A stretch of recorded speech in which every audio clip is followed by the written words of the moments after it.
Hello and welcome to the pilot episode of Half Alone with a Half Dead Phone, the only podcast meant for teens by teens. I'm your host, Griffin Kunitz. And I'm your host, Aaron Kunitz.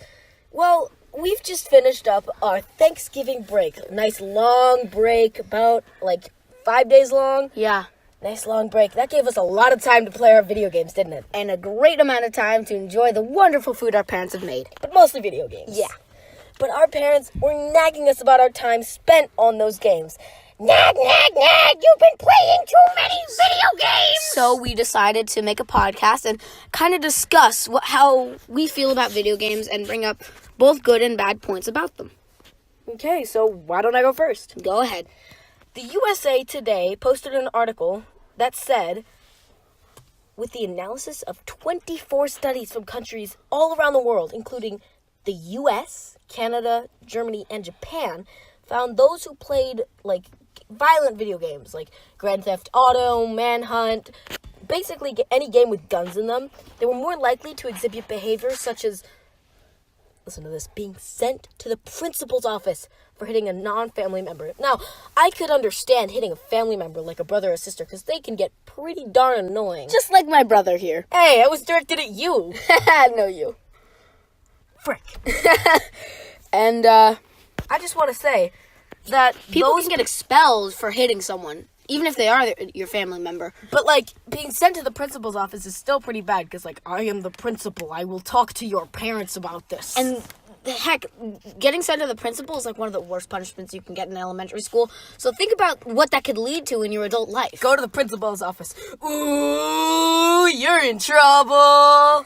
All that. Yeah, but when we think about it, going to the principal's office, that punishment and bad behavior could lead to getting arrested, which is, that's pretty bad. If you continue your elementary hood crime spree, stealing balls from other children, playing with the handballs, stealing the kickballs, and not giving them back, can lead to, theft and pickpocketing. That can lead to some pretty nasty things. Well, I have a pretty contrasting view. I have an article from the Washington Post that talked about how video games can help you with spatial visualization, and an example of this is rotating 2- and 3-dimensional objects in your mind. Yeah. And say, that mini game in Super Mario Party, the new one. It's you gotta you rotate. gotta flip the steak. No, you gotta rotate those blocks so that they fit together, and then the first one. Tetris. And Tetris. Tetris is good. Classic. And it also talked about how, basically, take Minecraft for example. You need to have some good shoot right there. Yeah, you gotta have an idea of what you're gonna build and how much space it's gonna take. In survival mode, you need to craft that amount of blocks so you don't craft too little or too much. You gotta have a complete house. You can't have a house without a roof, because then spiders. Yes, or rain, or lightning, or you want to have a house with a roof. And heck, it also said that it could be used as a form of therapy, such as calming games like Minecraft again. That calming music is yes, just, that's good. Some mobile games are meant to help calm you down, and it also stated how people playing video games needed less painkillers after going through chemotherapy. Bless their souls, brave hearts. And it basically, it can help take your mind off the bad things in the world. Well, another article that I found by the New York Times followed many gamers throughout their life, 3,000 students in total in 3rd grade, 4th grade, 7th grade, and 8th grade in Singapore. Those children who were more impulsive and less comfortable with other children spent more time playing video games. And those that time spent playing video games led to depression about 2 years later. Anxiety, depression, seclusion. What is seclusion? Just being locked up in your room, not coming out for days, maybe even not eating, just so you can play games. It's pretty bad. So, did it say anything about whether it was solo player games or multiplayer games? I think just the word video games encompasses everything. Violent games, calm games, solo player, multiplayer, all of them. But usually, even if you're playing alone in your room, if you're playing a multiplayer game, you're usually communicating with your friends and stuff. I agree with you there, but I think the seclusion caused by social anxiety more worries the parents rather than No, it can lead to not having any friends, just playing alone. I guess you're right. It also will worry the parents. I agree. I also found another point from the Washington Post that said that people have also been attacking rock and roll, music, television, and even books in their time. And I think about, now we're saying that those things can have benefits. Is there really a difference between the ways that people would attack novels, which are highly praised? Wasn't there a picture on the internet that showed an article in a newspaper of someone attacking paper? Like, I don't what's know. going to happen when they run out of their paper? I don't know, but especially when it comes to, well, attacking books, they're highly praised now. And is there really a difference between attacking books and attacking the new technology of video games? I don't think there is, and I see your point.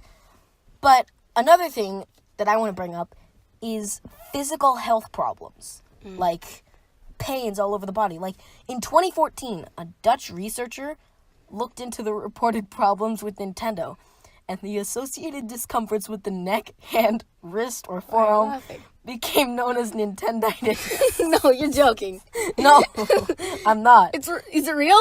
Yes, it's real. All right, look it up. And then Nintendo took the feedback seriously, and they actually modified their product based on some of the feedback. So, like, Wii Sports, like, oh, you gotta move your body so that you can get that strike. Yeah, I see what you're talking about.